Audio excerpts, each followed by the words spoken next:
Welcome to this final panel session of the Asia Global Dialogue 2021.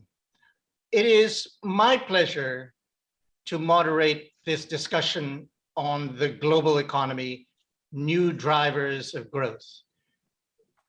We will be discussing the global economy, the impact of the pandemic, the risks of the moment and the longer term, and the drivers of growth going forward.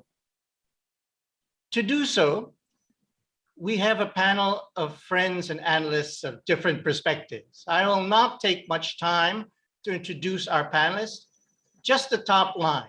For full bios, please have a look at the AGD website at asiaglobaldialogue.hku.hk.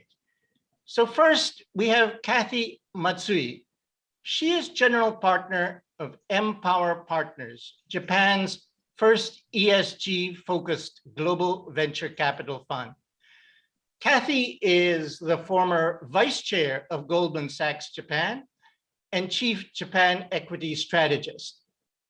Her groundbreaking womenomics research spurred the Japanese government to promote gender diversity, and she has advised corporations on governance and diversity best practices. Second, we have Wang. He is Deputy Chief Executive of the Bank of China, Hong Kong. Mr. Wang is the Deputy Executive, Chief Executive Bank of China of Hong Kong, overseeing Global Corporate Banking Department, the Commercial Banking Department, Institutional Business Department, Transaction Banking Department, Custody and Trust Services, as well as the Southeast Asia business. And then we have Professor Michael Spence.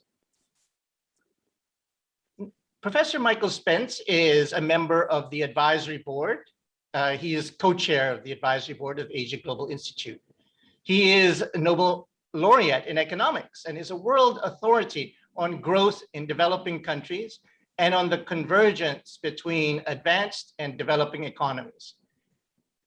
He is a professor of economics at the Stern School of Business at New York University, professor emeritus of management in the Graduate School of Business at Stanford University, a senior fellow at the Hoover Institution, and a distinguished visiting fellow at the Council on Foreign Relations.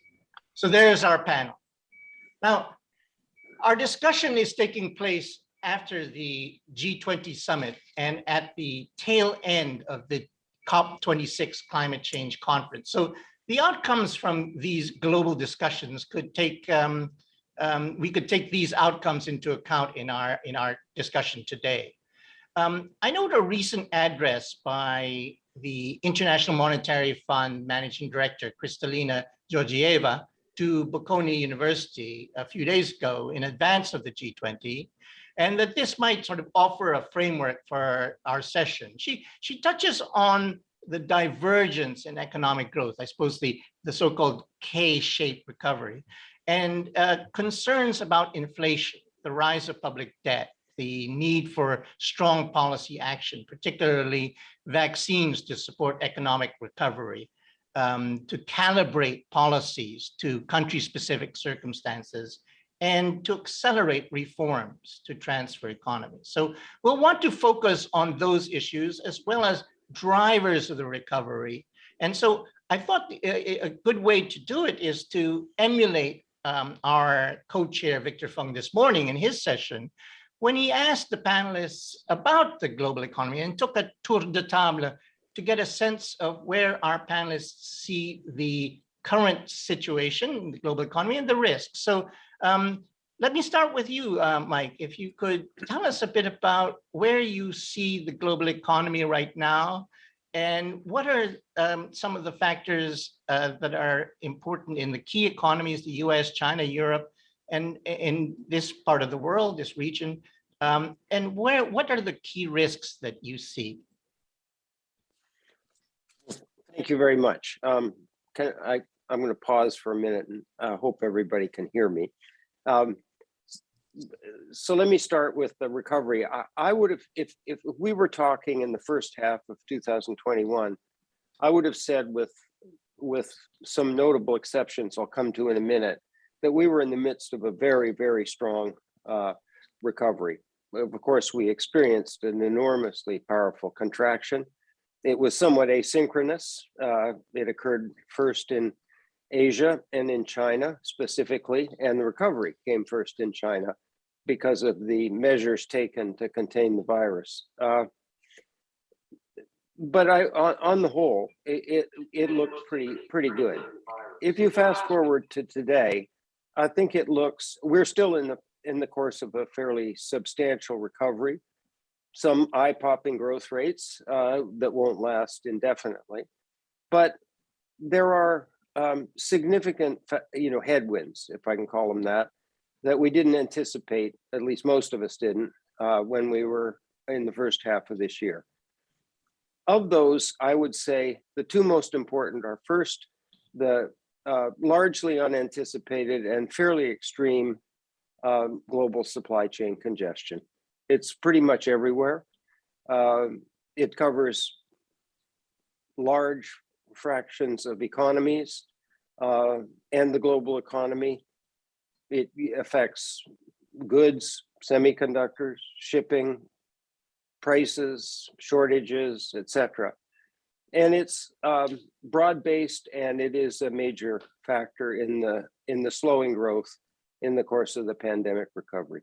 Now, we can spend a lot of time dissecting this, but there it is. There is no question that the data show that there's a huge demand surge that is in part the explanation for this, but it's not the whole explanation. The global supply chains and the global economy in important dimensions are out of balance, and we'll probably want to talk about that. The second is that the pandemic itself. We have the Delta variant with outbreaks in a wide variety of countries, including China, a number of countries in Europe, and a number of parts of the United States.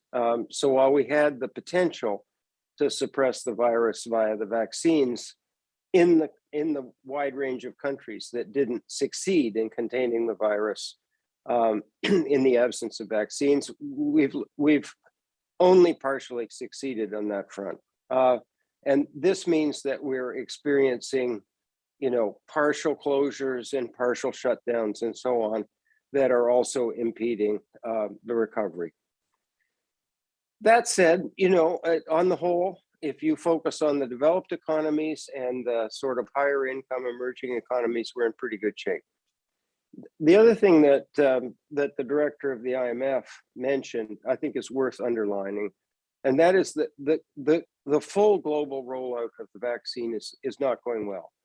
There are a number of emerging economies and virtually all the lower income economies have not, been in the path of the vaccine rollout thus far.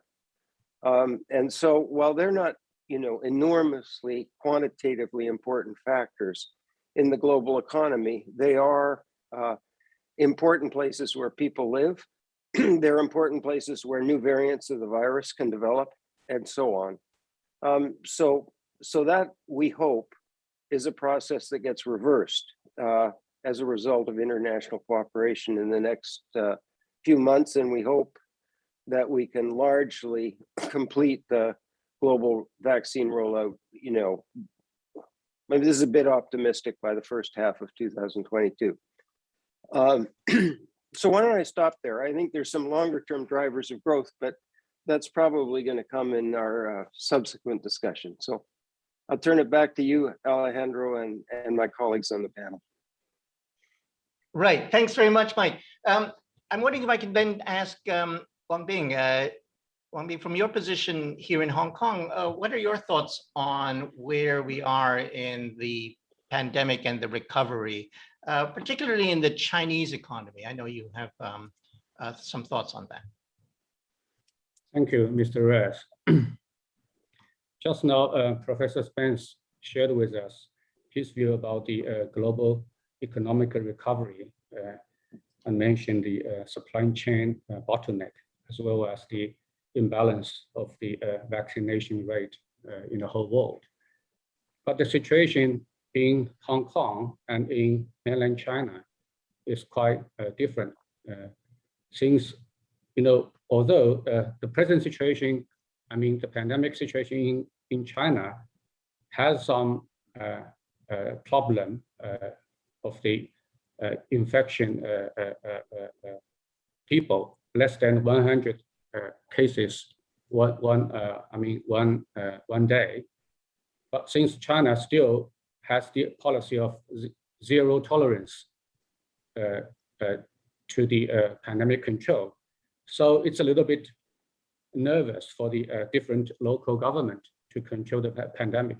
But as a whole, the Chinese economy, comparing with the other nations in the world, has achieved a rather better result.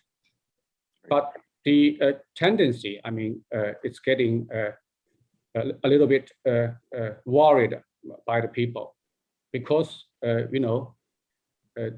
because of the very strict pandemic control measures, as well as some, continuous regulatory measures imposed, such as on the industry of education, after-school education, as well as on the real estate sector.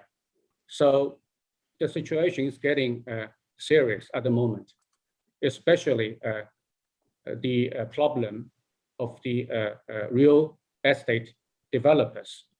There are quite a lot developers. They are facing liquidity problems, starting from the problem of Evergrande. But now the list is more than 10. Big developers all over the country. They are facing two serious problems. One is, the regulator of China is trying to lowering the debt ratio of the developer. So they set up very strict debt ratio line, 3 red lines, as well as they set up very strict concentration, proportional measures for the commercial banking sector to make either the developing loan or mortgage loan to the developer and to the housing buyers. So that, and together with another problem, because there are numerous measures to control the uprising of the housing pricing. So at the moment, the expectation of the housing price is being negative. So the major developers, they are facing problems of selling their house. So these are the two challenges they are facing. That's why they are facing the liquidity problem. These are the very hot topic at the moment. So that's a potential influence reason for the Chinese economy. People are watching, and people are watching the Q4 speed of GDP growth will be lowering than the Q3. So people are watching. That's a very present situation. As in Hong Kong, the situation is better, and because the pandemic control in Hong Kong is rather successful, and the recovery of the economy is quite strong. So I believe the situation in Hong Kong is better than in China. But anyway, Hong Kong is very closely connected with mainland China. So the Q4 performance, as well as the performance in next year, is still under observation. Thank you, Mr. Reyes. Right. Thank you very much. Kathy, your thoughts now on the global economy, and I think particularly you would have special insight on Japan's own situation.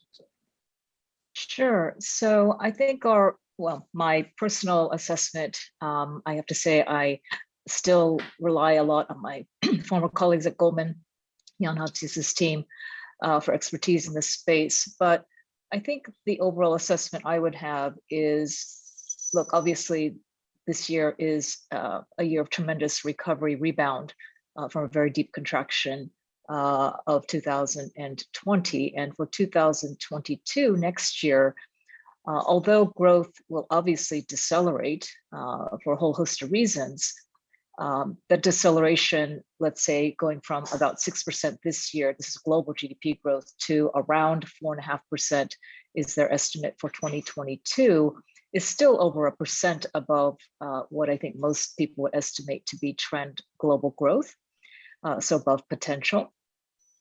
And there are some, I think pretty meaningful reasons for why that is likely to be the case, more than not, i.e., yes, it is true that there's still stumbling blocks and hiccups with respect to the vaccine rollout, but with the development of the so-called COVID pill and more medical treatments, yes, it will take time, but we think by, say, the middle or latter part of 2022, there probably will be quite effective, what we call it, sort of protection rates for vast parts or chunks of the globe, number one. Number two, given that demand has really roared back in many parts of the world and production has been weaker, you've had inventory drawdown.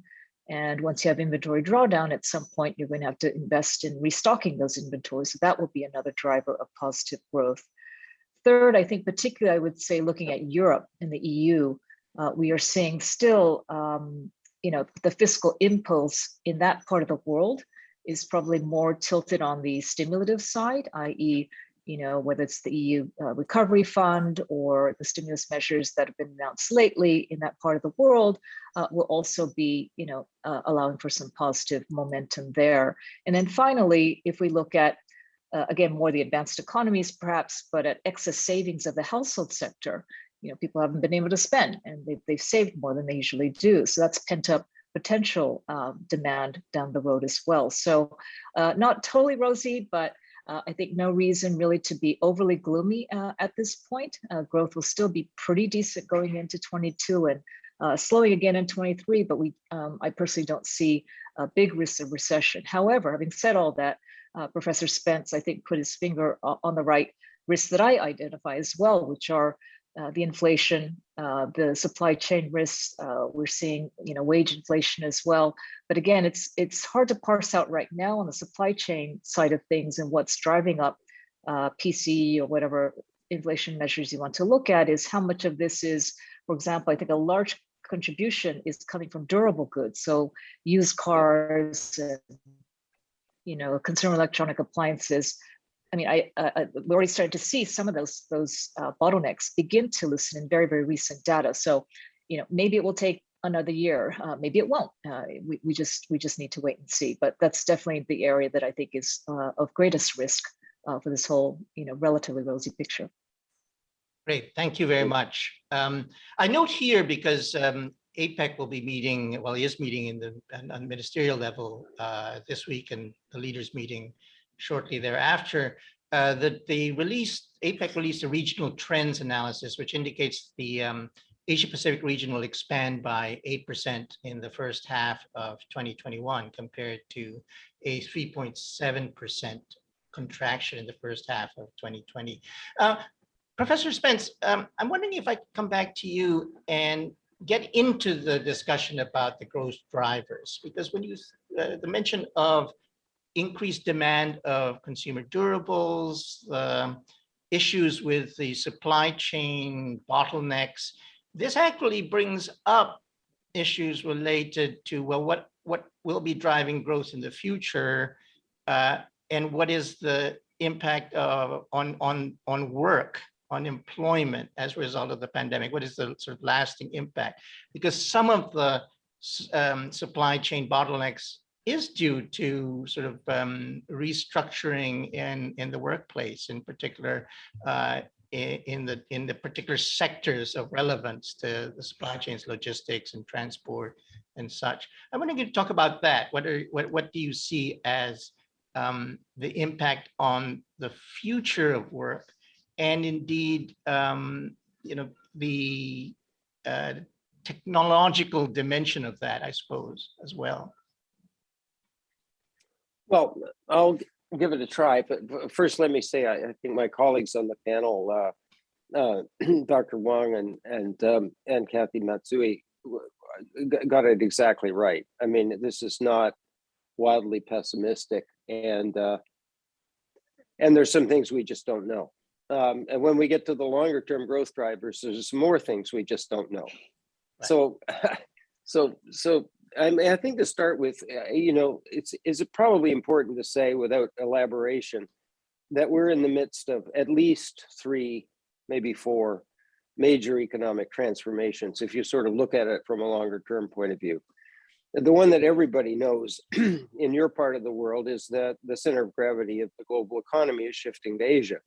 This is a high growth part of the global economy, and its performance is increasingly definitive with respect to global economic performance in multiple dimensions: overall growth, innovation, technological advancement, entrepreneurial activity, creation of unicorns, the list goes on and on.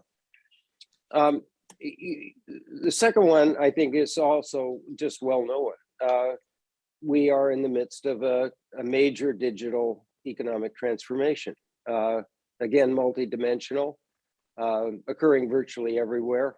And it does have implications for things like employment and whatnot. But I'll come back briefly to that, and we may want to kick that one around a bit among ourselves. But I personally think there's a very good chance that we will see a tremendous burst of productivity in the global economy, reversing long-term 2-decade negative trends that we've seen, at least in the developed world. And I say that, simply to underline how powerful this transformation can be.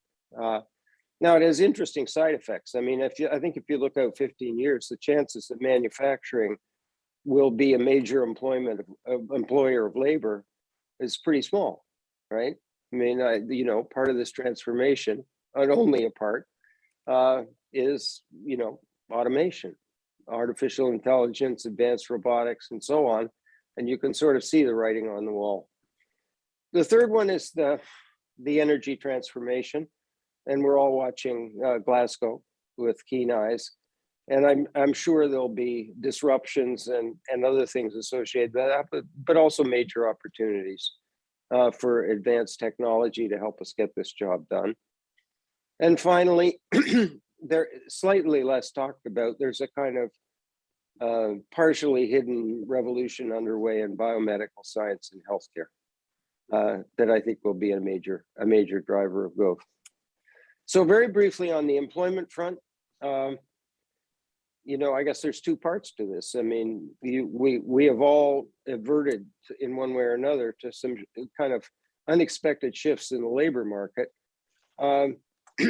We don't really know, to be honest with you, how long these will last, whether people will return to the labor force, whether power is shifted to labor, whether, the fraction of income going to labor in a number of countries will start to rise instead of, proceeding to fall as it has been for a couple of decades.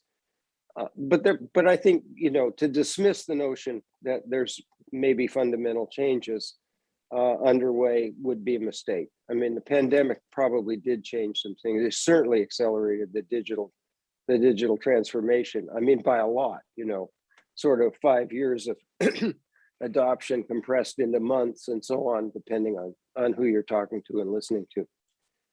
I think longer term, there's and this is a kind of big subject. I mean, we could spend the hour on it, but it depends a little bit on where you are. But, major transformations like the digital one are disruptive. There's no question about it. It will change the structure of economies. It will change the structure of labor markets. It will change the skills that are required. And it's so a major challenge for virtually everybody, depending on where their economy sits in the sort of growth and development process. Is going to be to help people and families navigate these transitions with the appropriate level support, both income support and I think our previous panels have emphasized we for sure need the engagement of the corporate sector to get this job done. It's not a job that can be done by government and the household sector by itself. So Alejandro, let me stop there because I know my panelists have insights into this. Yeah, thanks very much. I want to hear them. Yeah, thanks very much, Mike. If I can just pursue a little bit on all those transformations, which kind of overwhelms when you think about it. But what are the risks then for greater inequality as a result of those transformations, and then overlaid with the pandemic and the uneven vaccine rollout? It would seem to me that the divergence, the growth divergence, could be very severely exacerbated in inequality, particularly widened, particularly seriously at this time in these coming few years. Well, I mean, again, I'm going to listen, but the pandemic, I think the data show, was a big negative shock in distributional terms, both domestically and globally. So within economies to varying extents, the people who couldn't work from home, the people who lost their jobs because of closures, et cetera, were not in the higher income part of the income distribution. Having said that, many economies stretched themselves in terms of fiscal capacity and buffered that shock pretty effectively. And so the result is higher debt levels than we might have expected before the pandemic, but that's probably a whole lot better than having people struggling and failing businesses and so on. So, I mean, it was a bad shock, probably pretty well handled by the places that had the resources to do it. But globally, and this one, I guess we're repeating ourselves, is, there's a set of countries with very little fiscal space, very little medical capacity, and at the end of the queue in terms of vaccine rollout. And there, I think there's a serious problem because these are countries that, I hate to generalize, but, they already have demographic challenges, governance problems, et cetera. And then you pile on the pandemic, and some fairly heavy impacts from climate change, I think you're starting to see the risk. I would like to highlight is that the convergence process that we've all watched and celebrated, as the developing countries, succeeded and grew at very high rates, may leave a set of countries and people who live in them behind, that will lose the tail of the convergence process, and that would be a tremendous shame. Thank you. Mr. Wang Bing, I'm wondering if you could react to what Professor Spence has talked about in these transformations as you see it, particularly in the context of China, and from your perspective in a financial institution. Well, I see the innovation in science and technology is the driven factor to promoting economic and social development, as well as in addressing the major challenges we are facing. So not only to tangle with the climate change problems, but also to try to speed up the global economic recovery. Innovations are the key enablers.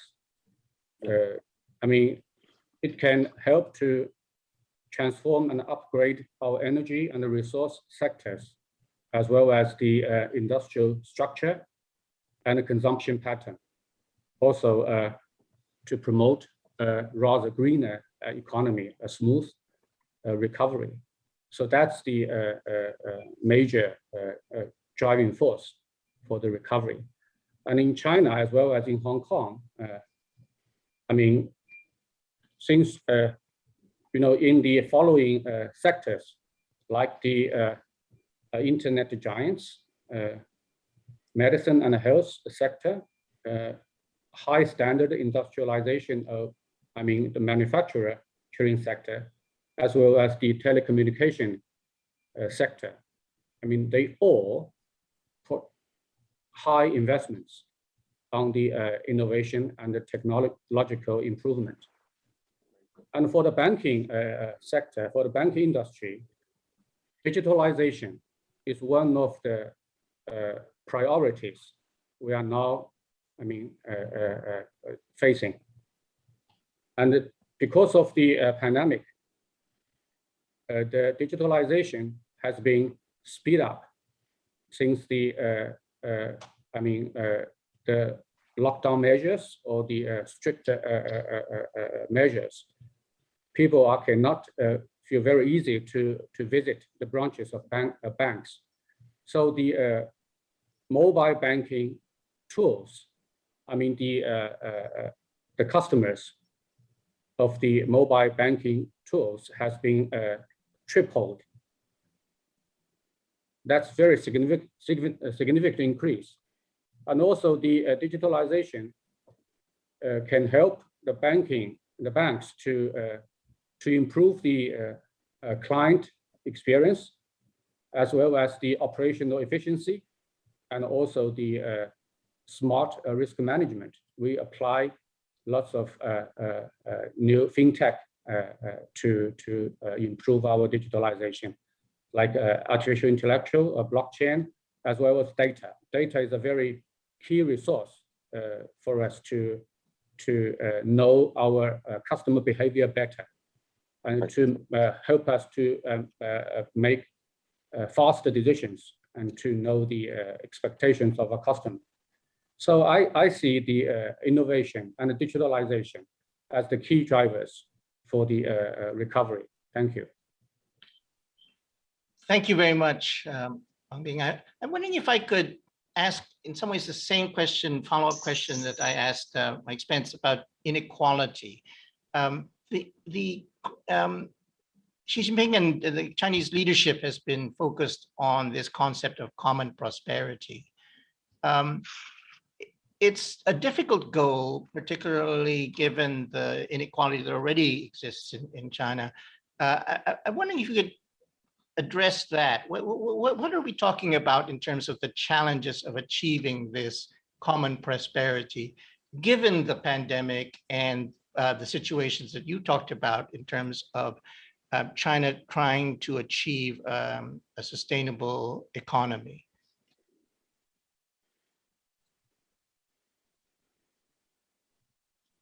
Mr. West? Kathy, I think that was meant for you. Or, Yes. Or is that? Yes, Wang Bing. Oh, sorry. Yes. Okay. Yeah. You're asking me, right? Yes. For Well, you, that's I'm right. just wanting to follow up just to talk about inequality and the issue of common prosperity, and how you see that challenge, particularly given the government is very much focused on this concept, this goal. Yeah, the topic of common prosperity is a very hot one, since the central government has put forward a very ambitious goal to achieve. But I think the common prosperity is a universal goal for all the nations and for all the countries. To improve the low income, the living conditions of the low income people are the responsibility of the whole society, of every government. So I think, the Chinese central government's, their plan is a little bit disturbing at this moment, because people are worrying about if the government will try to force the rich people to donate their wealth to help to achieve the common prosperity aim. But I don't think so, since different layers of the ministers and also the high-level cadres, they also admit that it's a long way go to achieve. And also it's based on the personal willingness to do charity, to do donation. So I don't think we don't need to exaggerate the potential force by the government to achieve this goal. Thank you. Right. Thank you. Kathy, if I could ask you to talk about new drivers of growth from your perspective, focused on ESG investment. Clearly, the ESG movement is really catching on. I guess there's still people who wonder, well, how much of it is real, how much of it is act. But clearly, you've changed your career and to focus on this. So I'm wondering if you could talk about it, in particular, your efforts to support greater diversity in the investment field, specifically support for women entrepreneurs. Great. Sure. So, as many of you know, ESG kind of started in Europe quite a few years ago, and then kind of made its way to the United States, and very recently landed in Asia. I believe all ESG linked assets under management currently total about $35 trillion US. They are projected to grow another $15 to $20 trillion in just a few years from now, by 2025. And of course, what's driving this? I think part of this is because in the past, ESG or sustainable investing, there are many labels, was synonymous with a performance trade-off, i.e., if you allocated capital to sustainable investing, you're willing to accept lower returns. When in fact, particularly in the last few years, and this is pre-COVID, if you looked at all the equity mutual funds, for example, in the United States, I think it was between 2016 and 2020, 77% of the ESG or sustainability linked funds actually outperformed the average. And so it's been flipped on its head, meaning it's actually a performance driver, an enhancement, as opposed to a trade-off. And part of this, of course, has been exacerbated with the pandemic, insofar as if you're an investor and you're trying to assess the health of an enterprise, of course, you're looking at its P&L, you're looking at various financial risks associated with the business. But in your assessment of those risks, are you actually calculating for, let's say you have plants along the Gulf Coast or in flood-prone areas? Do you fully account for climate change risks when you assess the value of the assets that the enterprise owns? Or when a pandemic strikes, how do you treat your employees? Do you cut them off the payroll immediately, or do you take a more patient approach? How do you deal with things like cybersecurity risks? So these are what we call non-financial risks that are very relevant, some harder to quantify, of course, but that are super important when it comes to making an overall holistic assessment of any company. And so I think what we've seen in the last few years is capital markets beginning to ask questions of companies along those lines of these non-financial metrics or factors that are kind of under this broad umbrella of ESG, and asking for disclosure, asking for what are your policies. And of course, the problem right now is there's too many different standards and frameworks, and it's all become like an alphabet soup of different acronyms, very confusing. But I think the ultimate aim is correct, which is, like I said, at the heart of all of this is to try to get a better picture of the health of an enterprise. And I believe that, I'm looking at startups. And of course, publicly traded companies, big companies, have yet to fully embrace ESG. Why on earth are we looking at integrating ESG with startups? Well, I spent 30 years of my career in sell-side research, and in Japan, where many of you know, corporate governance practices, gender diversity attitudes are quite different from global standards. And trying to convince what I call old dogs, new tricks right? To see the light on why gender diversity is important, or to see the light of why good governance is important, was frankly quite difficult, quite challenging when the company's been around for over 150 years. Rather, we want to work with companies that are more in the teenage years, right? More formative years. They're smaller, they're more nimble, and to inject ESG principles within the DNA of these organizations at an earlier stage, to us, can set the stage for much higher sustainable and scalable growth long term. And in that mix of ESG, we of course look at diversity of the staff, of the leadership, of the board, and it's not just gender, right? We're looking for cognitive diversity. And Japan is a very homogeneous country, not a lot of diversity across the board. And we are Japan's first all-female led VC fund. And we have been overwhelmed by startups and founders coming to us asking for help. How do we diversify our leadership? So I'm very excited. Japan is a very small venture market. It's a fraction of what it is in the US and in China. But because of that, I think the opportunities are vast and really exciting. So we're very hopeful. And I also think it's important to say that the ESG mindset for younger generation is very, very ahead of my generation, the old generation. They get it. They don't have to be explained why. They need to help on the how to integrate.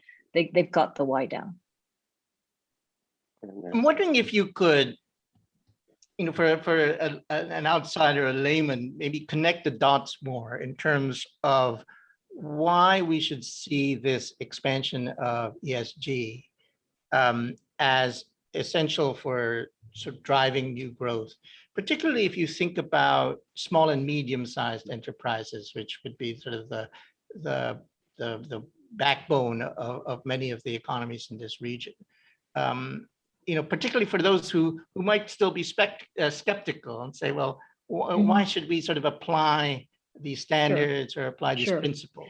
Yeah, and to be clear, I think there's a lot of misconception about ESG, that it's this one-size-fits-all straitjacket type of framework, and particularly for SMEs or startups that we're looking at, one size definitely does not fit all, even in the same sector, right?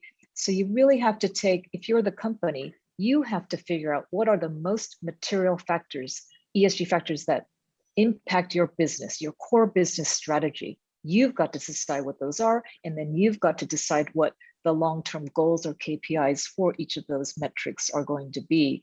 But I think to convince the skeptics, you have to demonstrate that by integrating good governance, the well-being of your employees, community engagement, mindfulness about environmental impact, that those are value creation opportunities, market opening opportunities, as opposed to costs, right? I think the overall mainstream perception is, oh my God, I've got to do this, I've got to do that, I've got to comply with this, comply with that.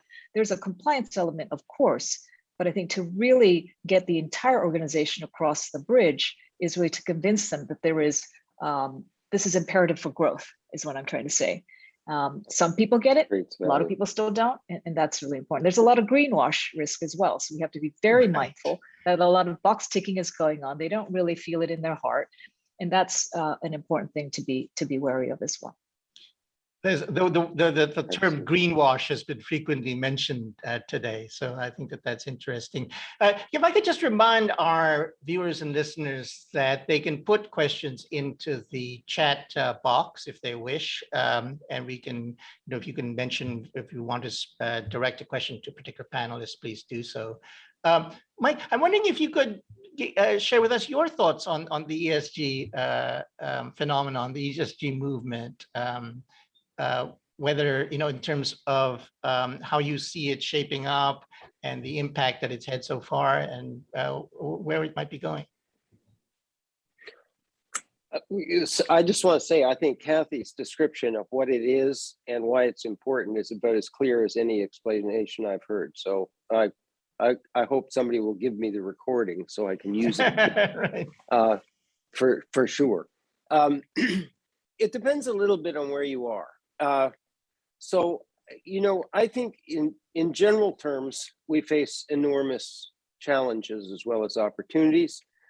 And so the starting point in sort of understanding why ESG is important is that we can't meet those challenges with a corporate sector that's off doing something else. And that means, everybody from the startup to the, mega platform with a market cap approaching $1 trillion. So, so in some sense, what we're struggling for here is a process of aligning, business purposes and missions with, very broad, important, and even global economic and social and development objectives. And I think we're getting there. So in America, this meant an about face in the corporate sector. I mean, we've operated for approximately 30 years with the shareholder value maximization proposition. And it wasn't just words, it was embedded in the legal system, in the Delaware courts. And so we haven't completely reversed that, but we're well on the way because the major business groupings, the business council have said, we just can't do that anymore. It won't satisfy our employees, it won't satisfy our customers, and eventually we just have to do something else. And we'll define our purpose in a different way, and then measure our performance. And then I think Kathy's right. I mean, then we got a long way to go. And, reasonably standardized measurement challenges, whether it's in sustainability or other things. And so we're in process. I mean,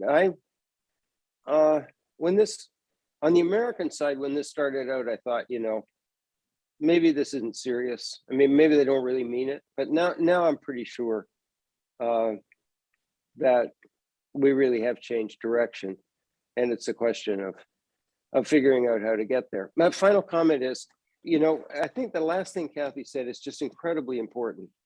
Having a multi-stakeholder model and being serious about, this alignment business is a creative exercise. It's very company specific, right? There is no sort of formula that says, this company in textiles and apparel and this one who making semiconductors, have the same way of, sort of pursuing ESG goals. This is nonsense. So I think in some ways that makes it harder, but in some ways it makes it more fun. I mean, most people like creative challenges once they embrace them. So I think that's where we're going. Great, thank you. I have a question here for Mr. Wang Bing. Mr. Wang, this is actually from one of my former students, so it's nice to see him here. The Chinese government emphasizes the revitalization of countryside and ecological development as essential elements of its common prosperity scheme. How do you see them as future drivers of growth? And how would financial institutions play a role in them? Well, China is a huge country. And also China, I mean, in different parts of China, the standard of the economic growth is quite different. The coastal area of China is quite developed in terms of the scale and the speed of growth. But in the northwest and the southwest, even northeast China, I mean, the imbalance of the living conditions of the economic growth is quite obvious. The central government has declared that we has successfully achieving to help millions of people to be out of poverty. I mean, but anyway, the imbalance is a real reality we are facing. So that's why the government is proposing the common prosperity method, or the overall goal, to trying to help all the Chinese people to live a better life. And during this process, the banks especially like Bank of China, we have a very elaborate network. We have branches and sub-branches nearly in every province and in every county. So we, together with our customers, we have did quite a lot to support the development of rural countryside. Since in the northern of Shanxi province, there are several counties which their economic growth is quite unsatisfactory. So we, together with the Thailand farming company, to help the county, the farmers, to build a base for the pigs raising, and also to help them to make the small loans through digitalization tools to make the farmers, help them to plant apples and to help them to sell their fruits, to sell their apples through our digital platform, helping the rural area. So we've did quite a lot in different areas and in different provinces and counties, and we'll continue to doing so. Thank you. Thanks. Now I have a question for Kathy, and in fact, just to let viewers know that Kathy will leave a little early for the session. So if you do have questions for her, get them in now. But I do have one question indeed for Kathy. Can you give some examples of how you've worked with SMEs and ventures to adapt the ESG framework? Just if you have any sort of examples. Sure. So first of all, to be clear, when you say SMEs, that's such a broad term, but we're looking at startups, and our fund is targeting mainly Japanese middle to later stage growth startups and overseas earlier stage. But the way that we integrate ESG in our investment process is, first, we not only does the company have to have really strong growth potential, but on top of that, we conduct ESG interviews, and we try to assess, do they have an ESG mindset or alignment on ESG with us? And before we sign a term sheet, we actually require the investee company to sign an ESG memorandum of understanding, MOU. And what that MOU does is commit that company to, within 6 months of our investment, they must draft an ESG roadmap, kind of a strategy of sorts that defines their materialities and KPIs. And these are not 1 month, 3 month goals. These roadmaps are typically multi-year. And we work with those companies. We partner with them, providing measurement tools, training, other resources. The companies that we have invested in to date, there are 3, 2 Japanese and 1 in Silicon Valley. We work very closely with the management team on figuring out what are their most material ESG factors that they want to focus on.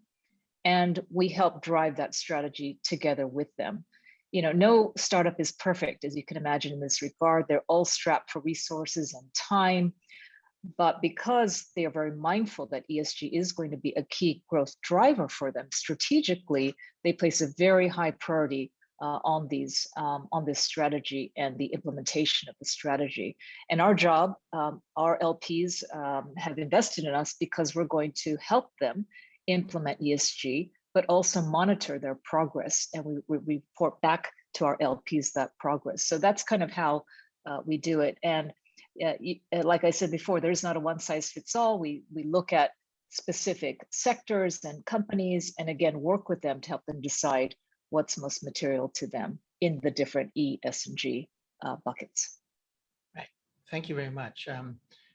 I'm getting more questions, so I'm going right into it. Mike, I'm wondering if you could take this one. You did talk about the supply chain problems. And one person in the audience is asking whether the global supply chain problems and the push for a green recovery, could this result in increasing inflation or at worst some stagflation? Well, it's an important question and it's a good one. I think the short answer is probably not, if done right. However, done right, it's a pretty complex thing to accomplish. So, for example,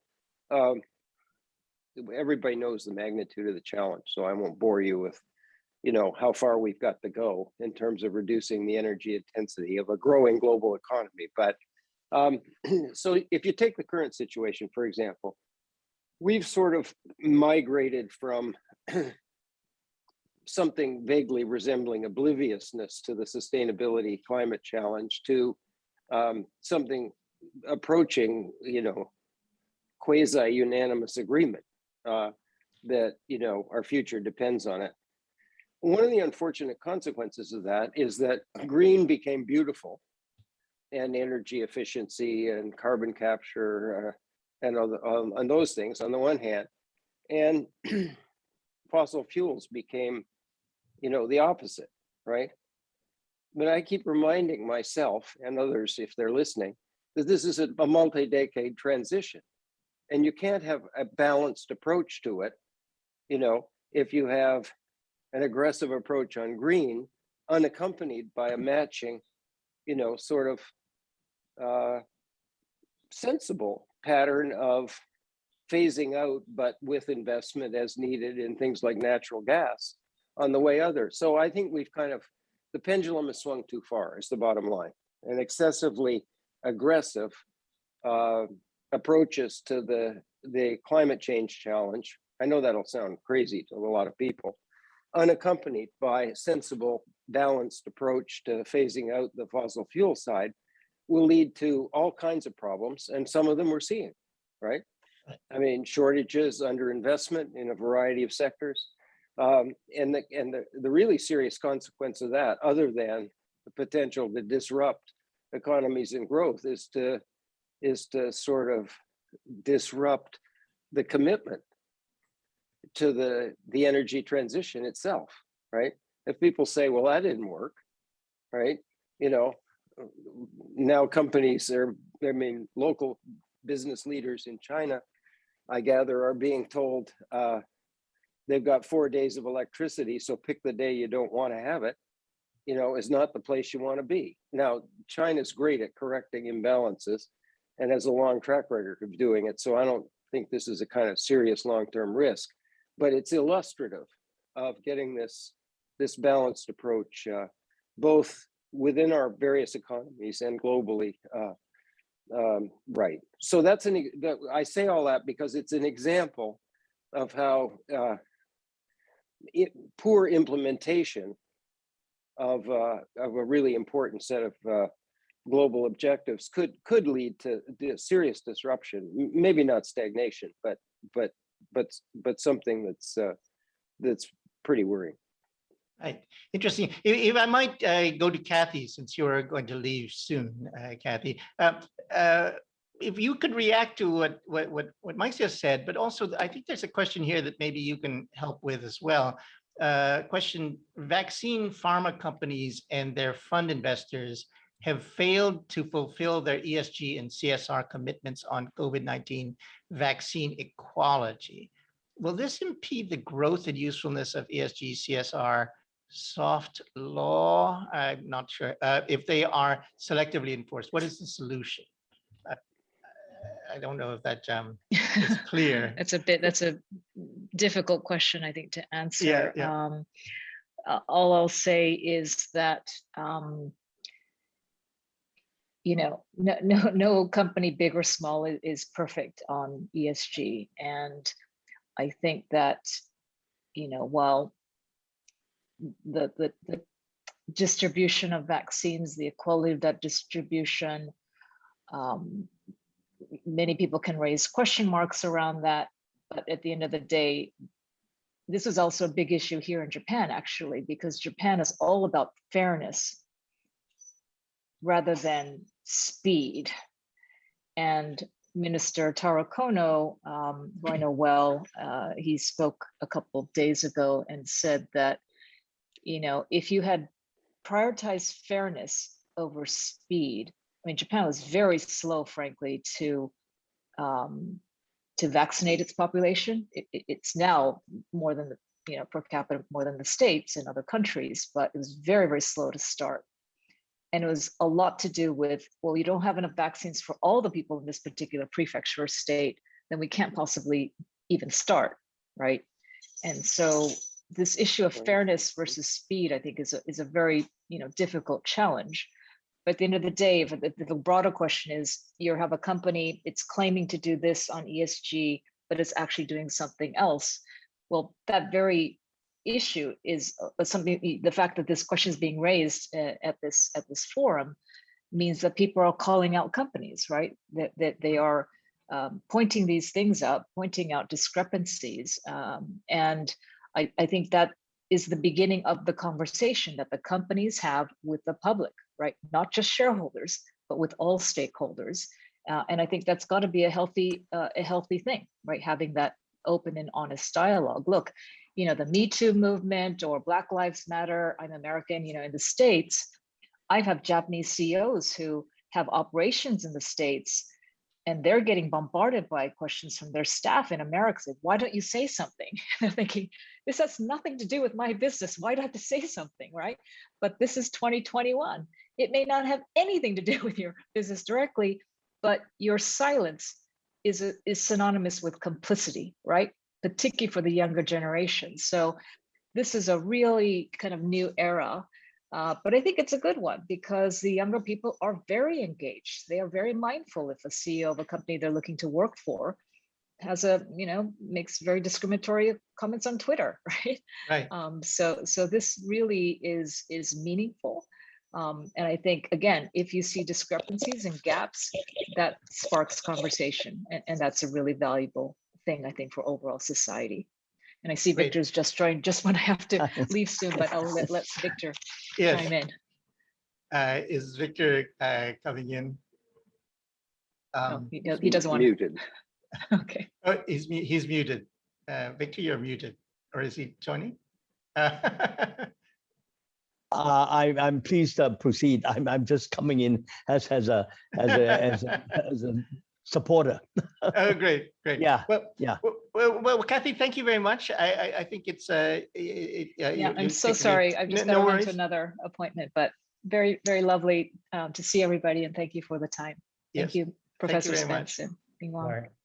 Now, Wang Bing, if I can follow up with you, because at COP26, we've seen commitments related to financial institutions. This launch of the Glasgow Financial Alliance for Net Zero, and then we've also seen in recent months the signing on of banks, financial institutions into this Principles for Responsible Banking. I'm wondering if we'd talk about these sort of, I guess, multilateral mechanisms and their effectiveness. Can they be effective, these kinds of, whether they're codes of conduct or commitments to adhere to principles or something more significant? What are their real impacts, and why is the Bank of China at the forefront of joining these mechanisms? Mm-hmm. Yes, Mr. Reyes. Bank of China is a signatory of United Nations Principles of Responsible Bank, and also is a signatory to TCFD as well. So since the climate change is the biggest challenge we are all facing, so as a major bank in the world, we have our own responsibility to help to tackle the climate change challenge together with our clients, together with all the sectors in the society. And our core function is to allocate capital resources to support for the transition to a sustainable and equitable socio-economic development. And also Bank of China Hong Kong in in this city, we are also a major participant within the Hong Kong government carbon neutral partnership mechanism. And we tried our best to provide various green financial products, such as green loans, green bonds, green deposits, green funds. And the amount, the quantity of these business has been enlarged significantly this year, especially this year, several times bigger. And also, we are trying to be a good green advisor to our customers, since most of the customers, they are aware of their own responsibility. They also want to do more to take the responsibility and to transform to a low carbon development structure. So we try our best, and together with the Hong Kong MA, and as well as the consultancy companies, we try to invest more into different industries, like transportation, like housing, like the oil and gas industry, and try to work together how to make the transformation with the help of the banks, with the help of the with our help. So we are on the way. And also, just now, Kathy mentioned ESG. The Bank of China take the ESG as our core concept of business and development.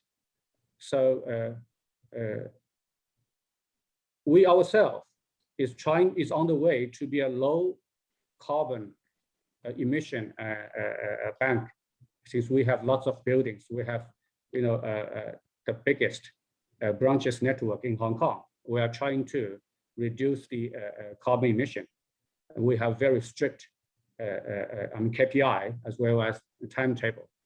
And also, we tried a lot to help Hong Kong to be the international green financing center. And we are an active partner into this process. Thank you, Mr. Reyes. Thank you. Mike, if I can ask you about the new health and wellness agenda that's emerged because of the pandemic, and where you might see that driving new growth in different parts of the world. Now, I know it really, again, depends on where you are, right?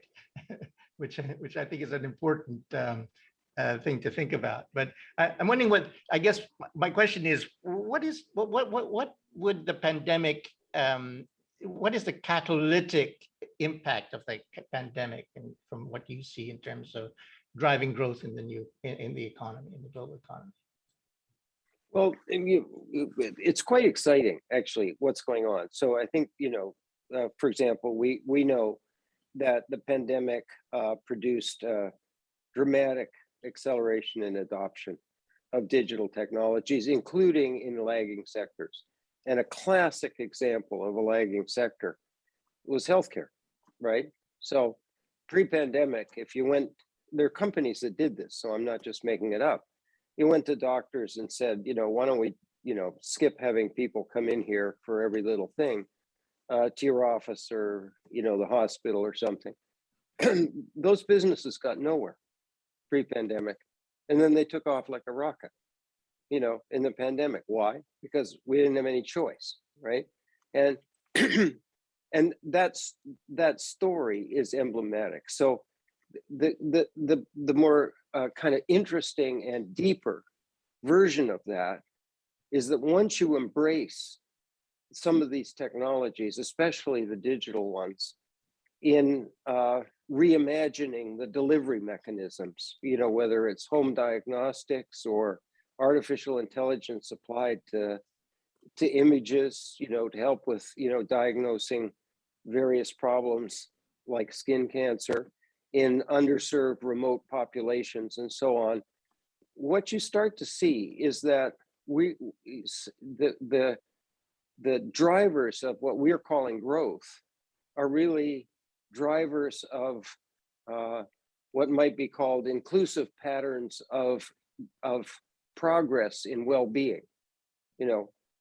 Not all health shows up in GDP numbers, right? GDP is important because you got to be able to afford the healthcare system, but and ditto in education and a number of other areas. But there's now studies of e-commerce, of fintech, of the application of digital technologies in these areas of healthcare and so on, that suggest we're at an inflection point in inclusiveness in the growth patterns, to use the Chinese term. And I think the challenge now that we realize, we've got a huge opportunity here to, in Dr. Wang's world, to extend credit to people who, were kind of outside the system before, to extend opportunities for small businesses to expand their market share using the e-commerce platforms, to allow rural customers to, sort of buy a richer range of things than they could, if they're confined to conventional retail, and on and on. I mean, I don't want to catalog this, but the bottom line is we have a huge opportunity to dramatically expand the inclusive aspects of growth patterns, and in a very wide range of countries, including the early stage developing ones, the so-called late starters. So I'm very excited about this. I think it's one of the, if the pandemic sort of took the blinkers off and helped us see this in a clear way, that'll be one of the benefits that comes out of it. Thank you.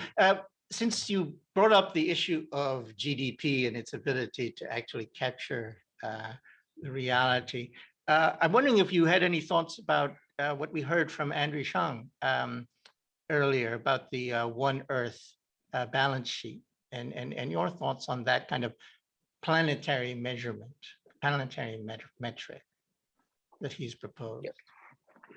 Well, both of us may want to comment on that, because I think it's a very important idea. So observation one, most of the metrics we have conventionally used to assess how we're doing in economic terms are flow measures. Productivity is a flow measure, GDP is a flow measure, etc. And what Andrew is saying in part is, if you care at all about sustainability, then you have to pay attention to what a business person or a financial person would call a balance sheet. You have to ask yourself the question, are you building the asset foundation of an economy in parallel, with its kind of flow performance measures, in such a way that those flow performance measures are sustainable? And that has multiple dimensions. You can have too much debt and be borrowing demand from the future. You can be under investing in the sort of knowledge and technology base on which all economies are built. Now, China's not doing that. On the contrary, they're investing heavily in all of these things.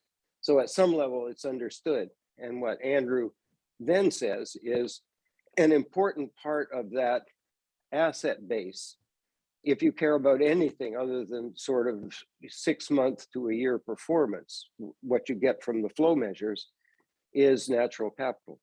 Are you, however we go about measuring it, the idea is critical.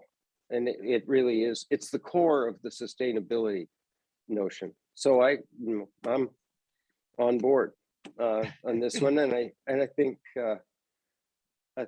it's, in terms of mindset and the conceptual framework, Alejandro, I think it's one of the more important transitions that has to accompany the sustainability agenda. Mr. Wang Bing, what are your thoughts in terms of this idea of changing the way we understand economies or systems that take a more planetary view, to take into account all these different aspects of sustainability in terms of coming up with that kind of metric or way to measure where the world is, the planet is, rather than to rely on GDP or GNP, the traditional measures? Well, Mr. Reyes, sorry, I'm not very familiar with this topic.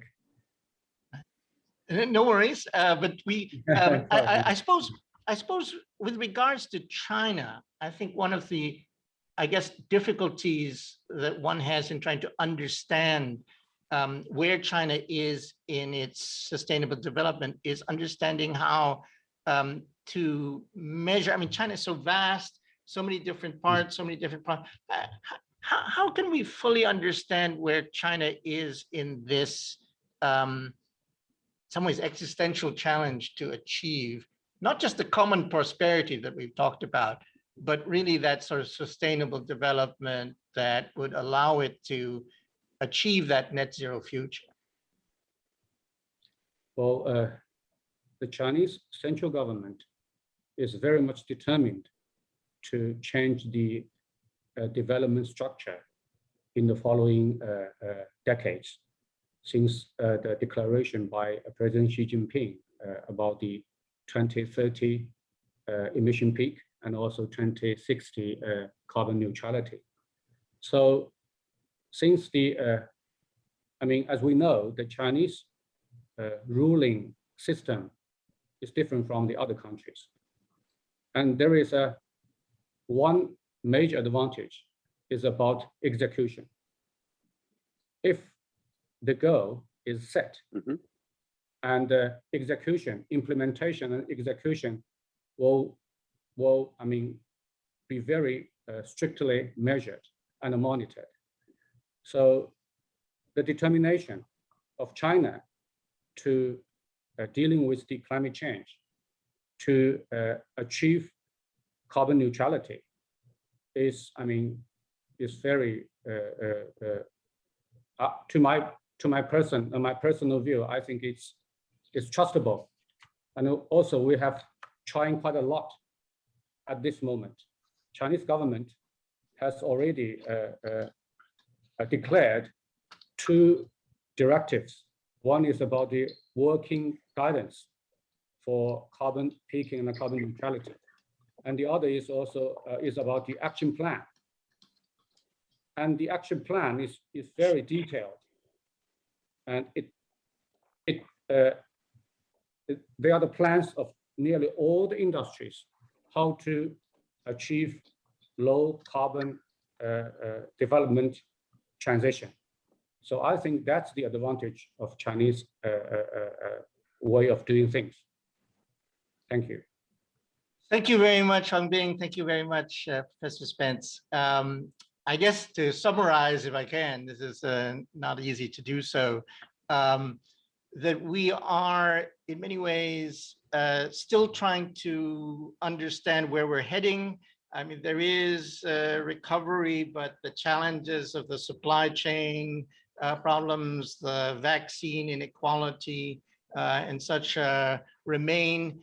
But I guess it's important to appreciate that despite the pandemic, we're continuing on the path of building this sort of green economy.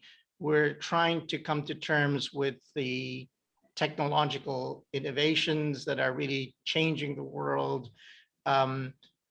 The digitalization has been accelerated because of the pandemic, and that's an interesting challenge, how to really take hold of that, particularly on the multilateral side, data governance and all that sort of thing, cybersecurity.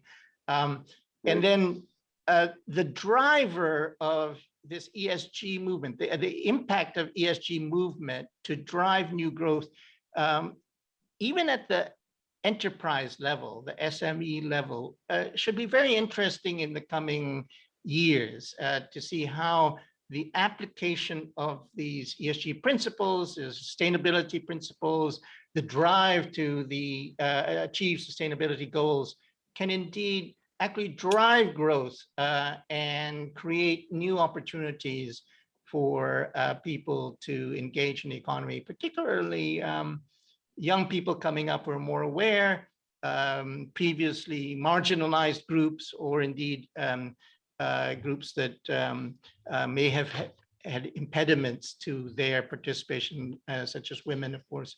And so there is, I think, quite a lot of positive to think about in this regard. That not to say that we should grab for a silver lining in a pandemic, but there you go. I mean, I think that if we, what is that saying? Don't waste a crisis. So that we have to think about how we can look at the impact of the pandemic and move forward, find the new growth, create that green economy, and move forward. So with that, I'd just like to thank Kathy Matsui, who's left us, but Mr. Wang Bing, thank you very much.